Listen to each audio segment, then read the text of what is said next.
সবাইকে শুভ সকাল। আমরা শুরু করতেছি ইউফ্রেটিস পর্ব 2। গত পর্বে আমি মোটামুটি বলছিলাম দুইটা নদীর কথা, এবং ওই পর্বের শেষে বলছিলাম যে সেকেন্ড যে ভিডিও সেটা হবে যে দুইটা শহরকে নিয়ে।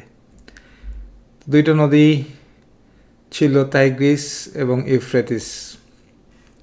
এই দুইটা নদীর একটু রিক্যাপ করে নিচ্ছি আর কি প্রথম পর্বটা। এই দুইটা নদীর মাঝখানে যে সিভিলাইজেশন ছিল এটাকে আমরা বলি Mesopotamian civilisation, one of the oldest.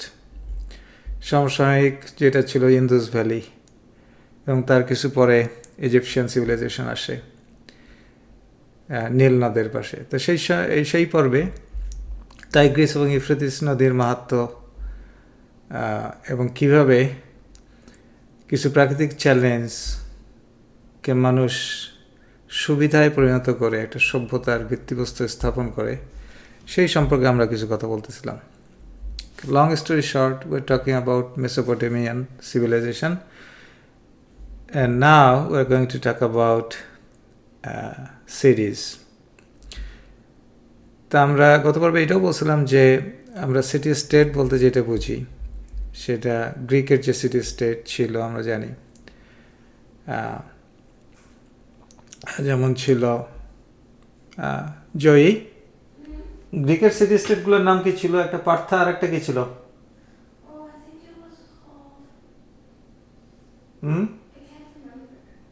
One of them was Partha. তো যাই হোক, সিটি স্টেটের কথা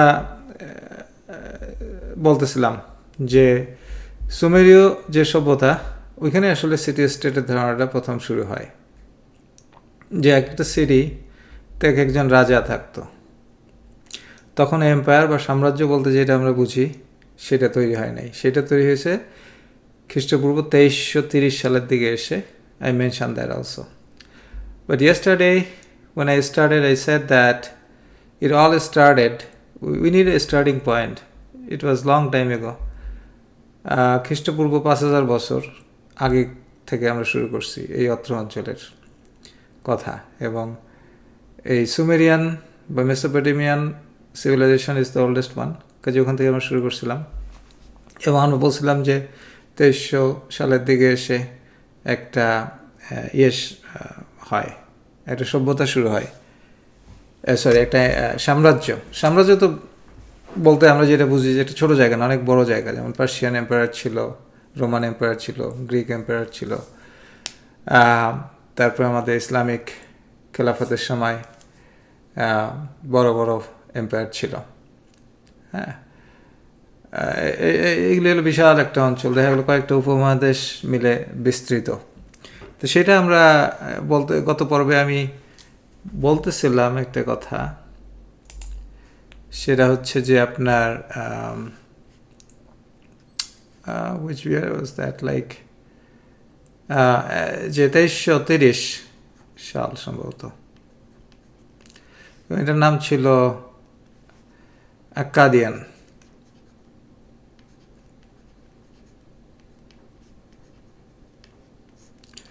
এটা যাওয়ার আগে আমরা যে সিটি স্টেটগুলির কথা বলতেছিলাম তার মধ্যে দুইটা শহর সম্বন্ধে আজকে আলোচনা করব। সব দুইটার নাম এখন বলতেছি না, কারণ I need to give you some introduction. যে শহর বলতে আমরা কী বুঝি? আপনারা হয়তো ভাবতেছেন এটা কী ধরনের প্রশ্ন।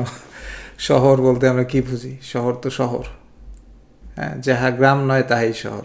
আসলে গ্রাম এবং শহরের মধ্যে পার্থক্য আছে, এবং শহরের মধ্যে বড় শহর ছোট শহর আছে। যেমন বাংলাদেশে আপনারা ওই যে বিভাগীয় শহরগুলিগুলি অনেক বড়, তার মধ্যে ঢাকা সবচেয়ে বড়। তারপর ডিস্ট্রিক্ট শহর আছে, ডিস্ট্রিক্ট শহরের পরে উপজেলা শহর আছে, থানা বা উপজেলা। তো এই শহর সম্বন্ধে একটু কথা আসলে বলে নেওয়া উচিত। সভ্যতার সাথে শহরের একটা সম্পর্ক আছে, সেটা অনাদিকাল থেকেই আছে। সভ্যতার সাথে একটা শহরের সম্পর্ক, এবং কেন এটা বলতেছি, কারণ হচ্ছে যে গ্রাম তো ছাড়া যে একটা গ্রাম আছে কোনো একটা নদীর পাশে, তার মাঝখানে একটা নোম্যান্স ল্যান্ড টাইপের কিছু আছে, মানুষের ঘরবাড়ি নাই, জমি জমা আছে। তারপর কিছু দূরে আর একটা গ্রাম, তারপর আর একটা গ্রাম। আমাদের উপমহাদেশে, ভারতবর্ষে সিটি বলতে তো এই দিল্লি ফিল্লি ছিল, ঢাকা ছিল পুরাতন, আর জমিদার কেন্দ্রিক কিছু ছিল, রাজশাহী টাজশাহী, দিনাজপুর। একটা শহরে একরকম ছিল, পারপাস ছিল, বাট নট দ্যাট বিগ। তো যেটা বলতেছিলাম যে শহর এর প্রয়োজনীয়তা কেন, সেটা হচ্ছে যে শহরে একসাথে অনেক বেশি মানুষ বসবাস করতে পারে। দে আর মোর ইউনাইটেড, নাম্বার 1। নাম্বার 2 হচ্ছে যে শহরে কমিউনিকেশন সিস্টেম খুব ভালো। এখনকার মতো তো আর ওই যে সবার হাতে হাতে সেলফোন নাই। এখন যে আপনারা গুগলকে জিজ্ঞেস করতেছেন কোথায় কি, কোনো একটা তথ্য জানার দরকার হলে আপনাকে বলে দিচ্ছে ইন্টারনেট। তো সেই যুগে তো ইন্টারনেট, টেলিফোন, বিদ্যুৎ কিছুই আবিষ্কার হয় নাই।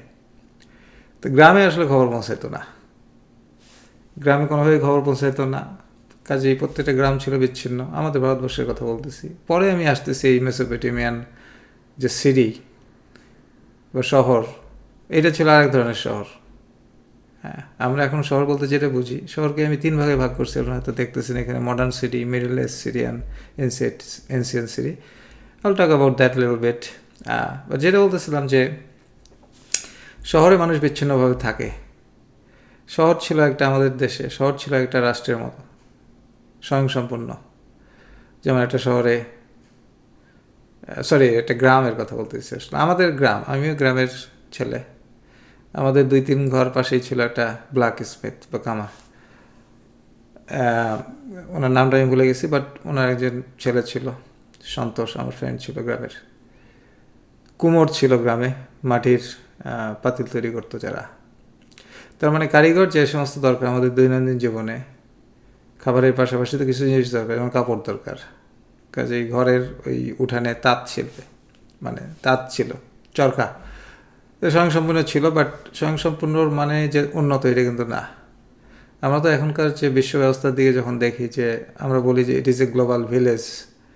কেন বলতেছি global village? Because we are all connected to each other. আজকে বাংলাদেশে দেখেন পোশাক শিল্পে যেরকম আমরা তৈরি করতেছি, এটা চলে যাচ্ছে আমেরিকার মার্কেটে, ইউরোপের মার্কেটে। আমরা যে শার্ট পরি সে বাংলাদেশের, এক একটা দেশের একটা জিনিস। এবং আমরা দাবি করি যে এখনকার সভ্যতা অনেক উন্নত, মানুষ অনেক ভালো আছে আগের চেয়ে, বিকজ অফ দ্য কানেক্টিভিটি। তো গ্রামে এটা ছিল না। তা আমি যদি অনেক আগের শহরের কথাও ধরি, তাহলে in terms of connectivity they are better off the people who are living in a city. কারণ তারা একসাথে থাকে, সংবাদটা খুব দ্রুত পৌঁছায় যে আজকে ওই ফসলের দামটা কীরকম পাওয়া যাচ্ছে, ভালো না মন্দ। ঘনবসতিপূর্ণ এলাকা শহরে। তবে এটা ঠিক যে শহরে কোনো কৃষক থাকে না। আজকে আমি যে মূলত 2টা শহর নিয়ে কথা বলবো, একটু পরেই আসতেছি, ওই সমস্ত শহরে হয়তো কৃষকরা থাকতো, কিন্তু এখনকার শহরে কৃষকরা থাকে না। কারণ কৃষকরা থাকে মাঠে, গ্রামে। গ্রামে কৃষকরা থাকে দেখেই কিন্তু দেখেন যে কৃষকরা, আমরা বলি যে পিছিয়ে পড়া জনগোষ্ঠী। কৃষকদের সন্তান কৃষক হয় বা অন্যান্য ছোটোখাটো পেশায় চলে যায়। It is very hard for them to B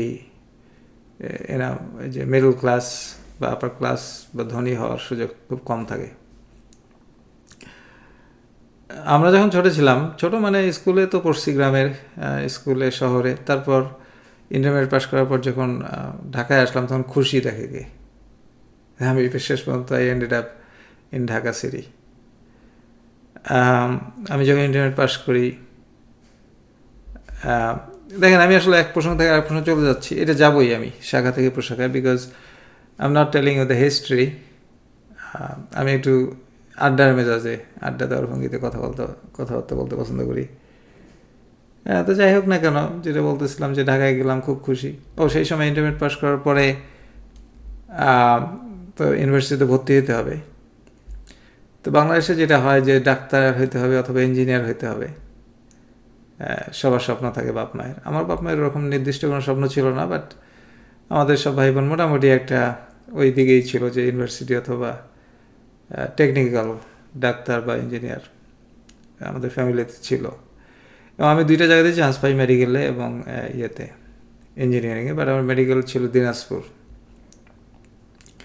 কোথায় দিনাজপুর আর কোথায় ঢাকা, মেডিকেলের প্রতি আকর্ষণ না ঢাকার প্রতি আকর্ষণ হয়ে চলে গেছি। আজকে যদি আপনি ঢাকা শহর দিয়ে দেখান, অনেকে দেখেন তাকায়, অনেকে বলে যে 2 কোটি মানুষ, অথবা এর চেয়ে অনেক বেশি হবে হয়তো এখন। আমার তো মনে হয় প্রত্যেকটা ডিস্ট্রিক্টের, ইভেন কি প্রত্যেকটা উপজেলার, প্রত্যেকটা বাড়ির, বিশেষ করে জেলা শহরে প্রত্যেকটা বাড়ি কেউ না কেউ ঢাকায় আছে। সবাই ঢাকায় যেয়ে খুশি, যদি অনেক কষ্টসৃষ্ট থাকে। আমার পার্সোনাল এক্সপিরিয়েন্সটা শেয়ার করি, ঢাকায় যেয়ে কী হয়েছে সেটা হচ্ছে যে খুব খুশি। জার্মান একটা প্রবাদ বাক্য আছে, কিন্তু শহরের বাতাস মানুষকে মুক্ত করে। হ্যাঁ, এটা একটা সিগনিফিকেন্স আছে। এটাও বলবো যে মিডল এজ যে টাউন বা সিটিগুলি ছিল সেই সময়ের জন্য প্রযোজ্য এই কথাটা। But literally when I ended up in Dhaka city, I was very happy. There are multiple reasons for that. One of them is, for me, যে ঢাকায় নীলক্ষেত বলে একটা জায়গা ছিল, ওখানে বইপত্র খুব সস্তায় পাওয়া যেত। সেন্ট্রাল লাইব্রেরি ছিল, সেন্ট্রাল লাইব্রেরিতে যে আপনি অনেক সময় পার করে দিতে পারতেন। রেস্টুরেন্ট ছিল এখানে সেখানে, সব ডিস্ট্রিক্টের খাবার মোটামুটি পাওয়া যেত। তো যাই হোক, আমি পার্সোনাল আলাপটা বাদ দিই। তো এখনকার সিটি বা যে সব বড়ো শহর সমাজত আমরা জানি যে শহরে কৃষক বাদে মোটামুটি সবাই বাস করে। কারা কারা বাস করে আপনারা তাকায় দেখেন। আমরা যে 10টা ফ্রেন্ড থাকে আজকে, ক্লোজ ফ্রেন্ডের কথা ধরেন, যে আপনার একই শহরে ঢাকায় বসবাস করতেছে, বা যেই শহরে থাকেন না কেন, আপনার একটা ফ্রেন্ড হয়তো দেখবেন যে সে কী করে, স্কুলের শিক্ষক, আরেকজন দেখবেন যে ইউনিভার্সিটির টিচার। সেবামূলক প্রতিষ্ঠান এগুলি, কিন্তু সরাসরি প্রোডাকশন বা এগ্রিকালচারের উপর ভিত্তি করে তৈরি এই পেশাগুলি না। But most of the city dwellers these days are this middle class family, বুর্জুয়া কথাটাও একটু ব্যাখ্যা করবো, কারণ এটা শহরের সাথে সম্পর্কিত। তো যাই হোক, যেটা বলতেছিলাম, আপনার একটা ফ্রেন্ড হয়তো ব্যাংকে চাকরি, bank is a financial institution, it has nothing to do with production, but এটা একটা সেবামূলক খাত। হ্যাঁ, খুব কম দেখবেন ব্যবসা করে, কিন্তু তারপর আর একটা ফ্রেন্ড আপনি দেখবেন এনজিওতে চাকরি করে, হয়তো দেখবেন। আপনার একজন বান্ধবী আছে, সে কোথায় চাকরি করে, কোনো একটা সেবামূলক প্রতিষ্ঠানে। হ্যাঁ, এরকম তো কত প্রতিষ্ঠান আছে। ইন্স্যুরেন্স কোম্পানিতে দেখবেন কেউ চাকরি করে, কারণ ফাইন্যান্স রিলেটেড অনেক কিছু থাকে একটা শহরে। আরেকটা জিনিস ছিল, এটা এখনকার শহরের কথা বলতেছি, যে আর তাছাড়া ব্যবসায়ী যে সম্প্রদায়, এটার তো খুব এটা কম, তবে তারা শহরেই থাকে, তারা তো বড় লোক। আপনার গুলশান, বাড়িধারা, ধানমন্ডি, এই সমস্ত এলাকায় বড় লোকদের বসবাস, তারা ব্যবসা করে বড় লোক হয়েছে, তাদের ফ্যাক্টরি আছে। তো ফ্যাক্টরিগুলি শহরে থাকে, অথবা বলা যায় যে এক সময় শহরে ছিল। কারণ কি, এটা নিশ্চয়ই অনুমান করতে পারতেছেন যে electricity, you cannot pull electricity to the village. এখন হয়তো আছে পল্লী বিদ্যুৎ দিয়ে, but at some point you see that not only ঢাকার যে কারখানা, সেটা তো পুরান ঢাকায়, কারণ ঢাকা বলতে পুরান ঢাকায় ছিল আগে, তাই না?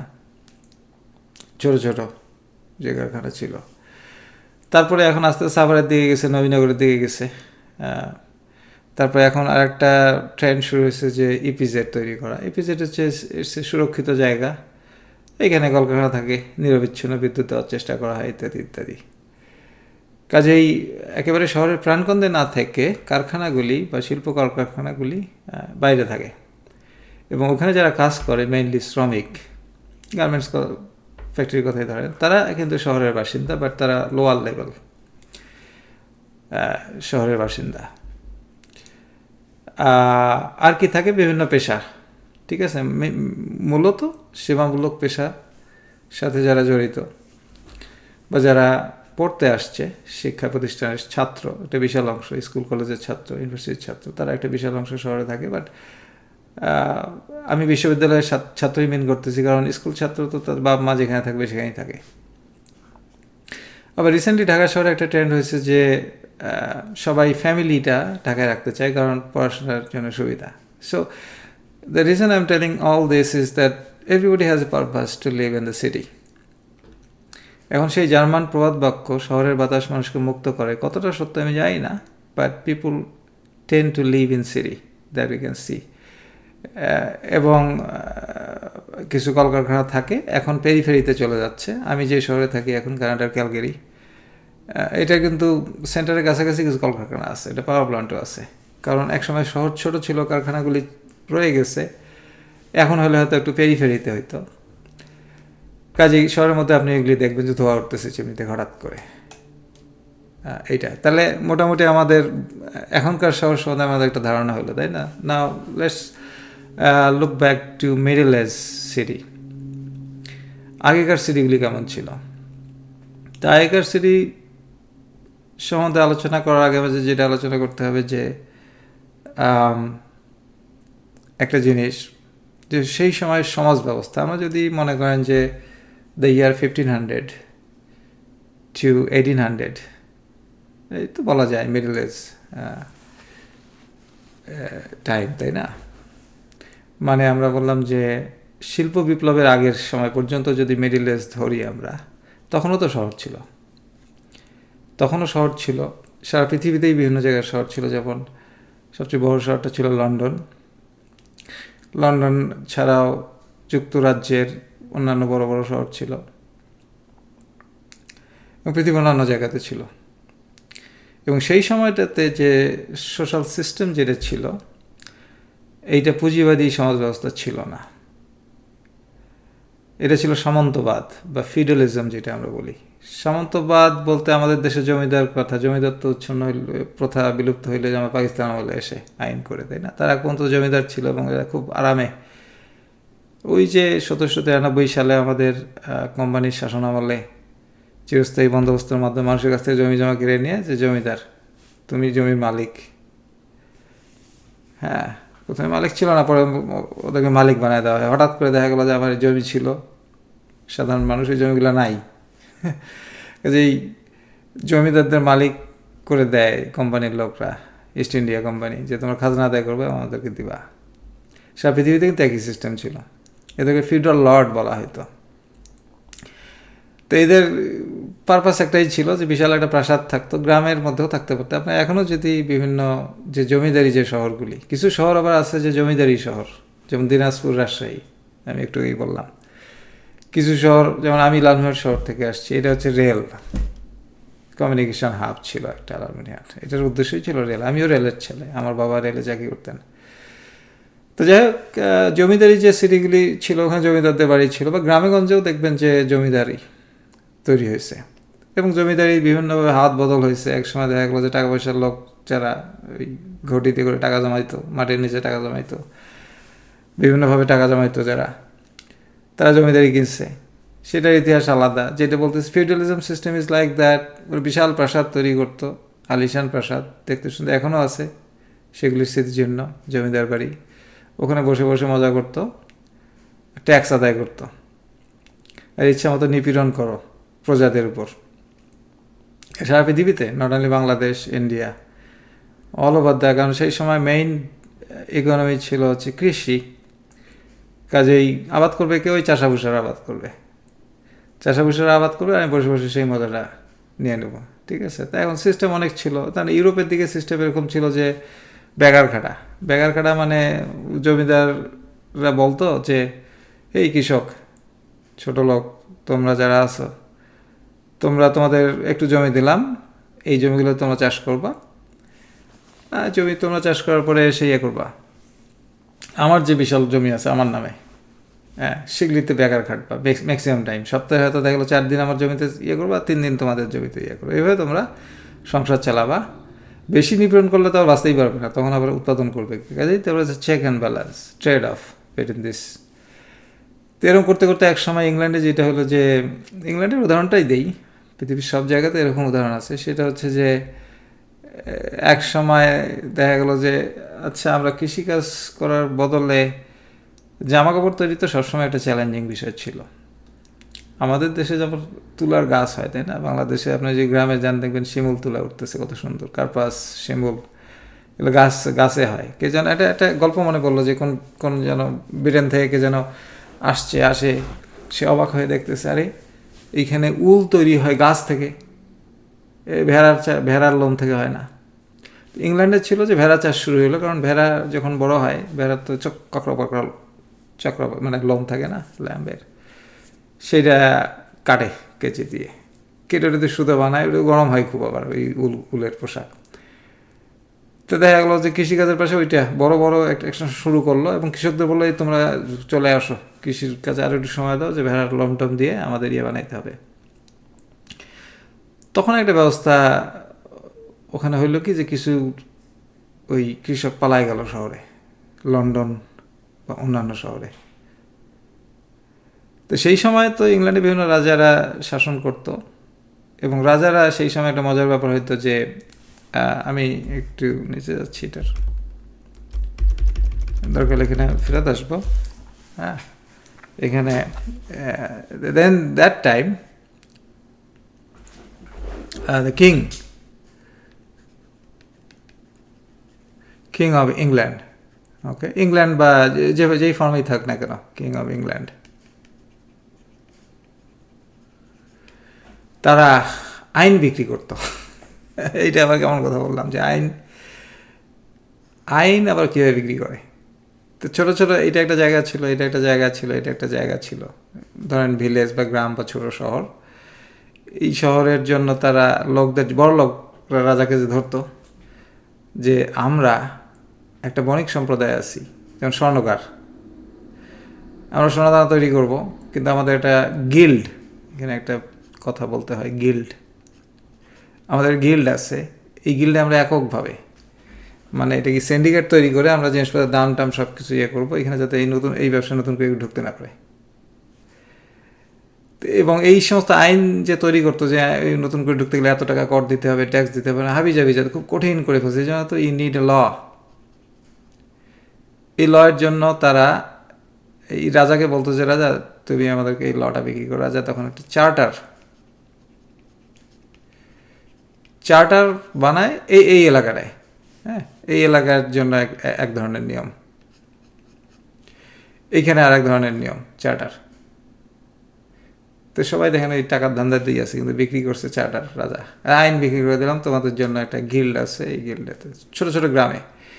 তো মানুষরা করতো কি, তখন ভাবলো যে এই থাকবো না, মানে দুই ধরনের মানুষ। একটা হচ্ছে যে one type of people is the farmer, আমি আসলে সাদা রঙটাই ভালো। আর এক ধরনের পিপল হচ্ছে যে কারিগর। কারিগরদের ইংরেজি কি, ভোকেশনাল, হ্যাঁ, কারিগর। এই দুই ধরনের এরাই পালাইলো। ফার্মারদের কিছু একটা অংশ যেন ভেড়ার লন্টন অতিরিক্ত ঝামেলা হচ্ছে, আমি শহরে চলে যাই। এই শহরে কোনো চার্টার নাই, ঠিক আছে। এবার একটা সেন্ট্রাল আইন ছিল, যে কোনো একটা লোক পালায় আসে, কোনো একটা ফার্মার ফিউডাল সিস্টেম থেকে কোনো রকম পালায় আসছেন, আমি শহরে চলে যাবো, লন্ডনে, এই গ্রামে থাকবো না, এই জমিদারদের খুব অত্যাচার। তো একটা সেন্ট্রাল ল ছিল, যে কেউ যদি 366 days, 366, মানে একদিন বেশি থাকে এক বছরের, তাহলে সে মুক্ত মানুষ হয়ে গেল। আর যদি না থাকে, তাহলে কান ধরে নিয়ে যাবে ওই জমিদার, আবার যে বেটা চলে আয় এখানে, তুই ছাড়া গেছিস, সব কিছু ভেড়াল্লাম, আবার তৈরি কর, আমার জন্য বেগার খাট, এবং তুমি তোমার সংসার চালাও যেভাবে হোক না কেন, ফ্রি ম্যান হইতে পারবে না। কাজেই তখনকার প্রবণতা ছিল, শহর কেন্দ্রিক মানুষ যে হইল, তা একটা প্রবণতা হচ্ছিল ফ্রি লেবার হইতে চাই। আর গ্রামে যে সমস্ত নতুন ব্যবসায়ী ব্যবসা করতে চাইতো, কিন্তু ওই গিল্ডবাজদের জন্য পারতো না। এই বড় শহরটায়, লন্ডন ফর এক্সাম্পল, লন্ডন, এখানে সমস্ত ঝামেলা নেই। দেখেন কীভাবে জমিদার থেকে পৃথক হয়ে তারা গেল। পরে এক সময় এই যে ইয়েগুলি আছে, যে সমস্ত ছোট ব্যবসায়ী, স্মল বিজনেস,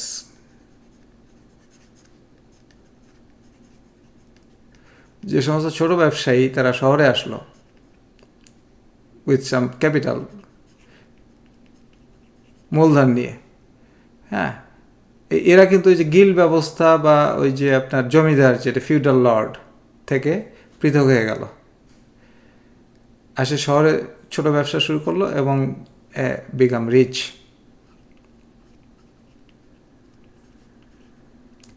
কারণ আপনি যদি তুলনা করেন কে বেশি বড় লোক, জমিদার নাকি ব্যবসায়ী, একসময় জমিদার ছিল, ঠিক আছে, নমর শহর বড় হতে থাকলো, ব্যবসা বাণিজ্য করতে থাকলো, ইন্টারন্যাশনাল ট্রেড তো একটা ছিলই সেই প্রাচীনকাল থেকে। আমরা যে অঞ্চলের কথা বলতেছি এখানে সিল্ক রোডের মাধ্যমে বা শাহী সড়কের মাধ্যমে ইন্টারন্যাশনাল ট্রেড সেই প্রাগৈতিহাসিক কাল থেকে হতো। কাজে ইন্টারন্যাশনাল ট্রেড এটা তো জমিদার করবে না, আর বসে বসে শুধু মজা। কাজেই দিস পিপল, ঠিক সিটি না বলে আরেকটা জিনিস বলা যায়, আমরা যদি বলি বড়, BOROUGH, এই বড় মানে হচ্ছে একটা শহর যেই শহরের চারপাশে থাকবে বেড়া বা দেয়াল।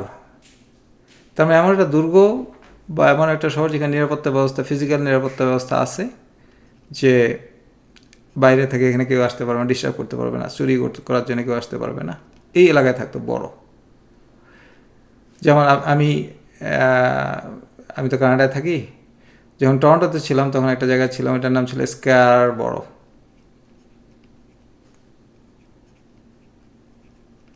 স্কারবরো এরকম অনেক হাজারটা বাড়ি, ইংল্যান্ডে তো বড় দিয়ে ভর্তি, বিভিন্ন বড় বড় মানে দুর্গওয়ালা শহর। তো এই বড় কথাটা থেকে আসছে আমাদের বুর্জিওসিস, যেটার বাংলা করলে দাঁড়ায় বুর্জুয়া।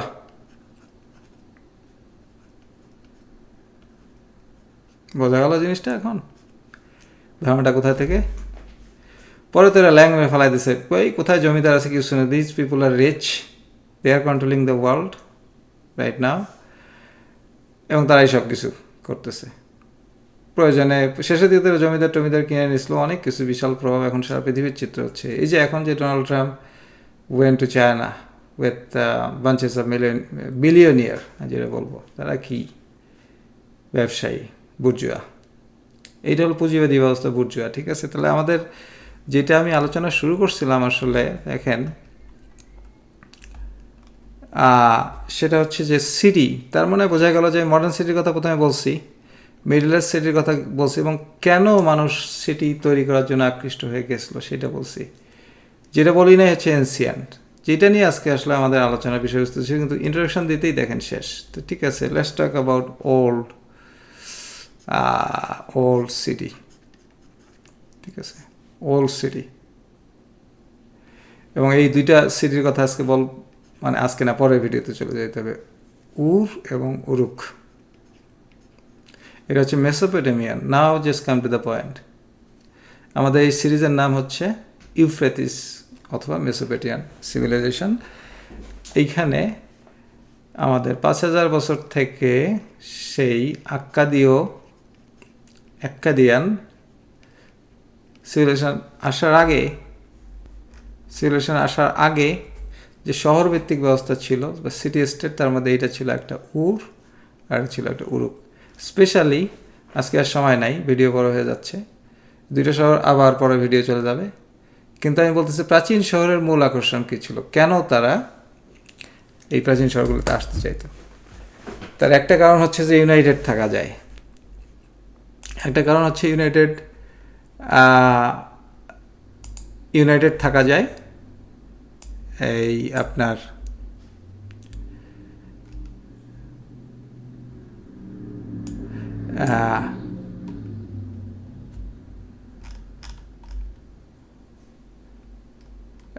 যেমন আপনার ছিল যে দুইটা শহরের কথা বলতেছি, উর এবং উরুক মেনলি, এটা তো আমরা জানি মেসোপটেমিয়ান, অর্থাৎ টাইগ্রিস এবং ইউফ্রেটিস নদীর মাঝামাঝি জায়গায়। তা ওইখানে একটা সমস্যা ছিল যে ওই মিশরের নীল নদের মতো প্রেডিক্টেবল ফ্লাড ছিল না। এখানে বন্যা এবং খরা যে কোনো সময়, প্রকৃতির এমন খামখেয়ালিপনা ছিল, যে কোনো সময় হতে পারত। কাজে একত্রিত থাকলে এককভাবে একজন কৃষকের পক্ষে ওইভাবে একটা ন্যাচারাল ক্যালামিটিপূর্ণ ভিলেজে থাকা সম্ভব না। কাজেই তারা অ্যাট সাম পয়েন্ট, যেটা বললাম যে আগের পর্বে যে সেচ ব্যবস্থা শুরু হয়ে গেছিলো, সেই সেচ ব্যবস্থা জন্য সবাই একত্রিত হয়েছে সামহাও, এবং ওখানে প্রজেক্ট তৈরি হয় যে কে কী করবে। কাজেই একটা সম্ভবত একটা ব্যবস্থা তৈরি হয়।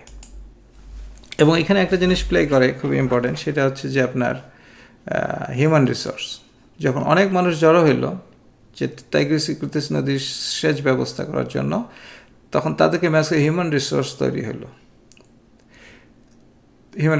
হলো, এবং আরও অন্যান্য অনেক পেশা তৈরি হলো। ঠিক আছে, সেটা আমি এখানে আমার যে মূল বক্তব্য হচ্ছে why people came to this city, and this cities for big actually. তা একটা পরিবেশগত বাধ্যবাধকতা ছিল, আর একটা ছিল যে শহরে বড় বড় ওয়্যার হাউস তৈরি করা যাবে। ওয়্যার হাউস বলতে আমরা এখন যেটা যে গুদামঘর যেটা বলছি, ঠিক সেটা না। আগেকার ওয়্যার হাউসগুলো ছিল যে ধর্মীয় উপাসনালয় বা মন্দিরগুলোকেই ওয়্যার হাউস, এবং সেগুলি প্রত্যেকটা শহরে একটা বড় বড় মন্দির ছিল। সেটার কথা আমাদের পরে আসবে, বিশেষ একটা নাম আছে জিগুরাত, ওইটা সম্বন্ধে বলবো। তাছাড়া বিভিন্ন কারিগর শহরে এসে করলো কি ছোটো ছোটো মহল্লা বানায় থাকা শুরু করলো, যেমন স্বর্ণকারপট্টি আমরা বলি না, যে ঢাকায় যেমন দেখেন শাঁখারি বাজার আছে, তারপরে কুমারটলি, এই সমস্ত আরমানিটোলা, হ্যাঁ, আর্মেনীয় যে ব্যবসায়ীগুলি আসে এখানে বসবাস করতো। এবং ছোটো ছোটো বিভিন্ন কারিগর শ্রেণী একত্রিত থাকলে তাদের সুবিধা হয়, মানুষ খুঁজে পায়। শহর তো বড় হয়ে যায়, বিভিন্ন অ্যাক্টিভিটি শুরু হয়, তখন মানুষ ওখানে গেলে পাওয়া যাবে। সবচেয়ে বড় আর একটা কারণ ছিল যে সামাজিক সংহতি বা ধর্মের শক্তি। ধর্মের শক্তি মানে প্রত্যেকটা শহরেই একাধিক বা একটা বড় বা একাধিক বড় বড় মন্দির থাকতো। এই মন্দিরগুলাকে আপনার এই মন্দিরগুলির নাম ছিল, বাংলায় যদি আমি বলি, এটার নাম ছিল জিগুরাত।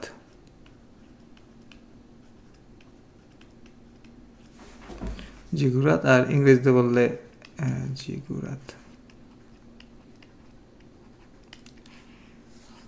তো মন্দির শুধু মন্দির ছিল না, মন্দির থেকে আসলে কয়েকটা জিনিস হইতো। একটা হচ্ছে যে মন্দির is working as a central bank, হ্যাঁ, আর হচ্ছে গুদামঘর, ওয়্যার হাউস, আর একটা হয়তো যে রিলিজিয়ান প্র্যাকটিস। তো ওই সেই সময়ের মানুষের জীবনে ধর্ম একটা অবিচ্ছেদ্য অংশ। মানে মানুষের সবসময় মানে দুইটা জিনিস থাকতো। একটা হচ্ছে যে মানুষের একটা অংশ হচ্ছে বেঁচে থাকার জন্য খাবার দাবার, মেইনলি খাবার এবং বাসস্থান ইত্যাদি। এবং সেকেন্ড অ্যান্ড বিগেস্ট ইজ ধর্ম, মানে দেবতাকে খুশি রাখা।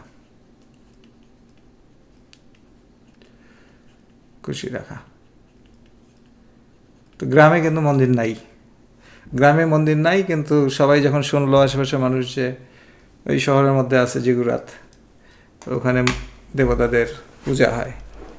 It was such a big deal that time all over the world to the people.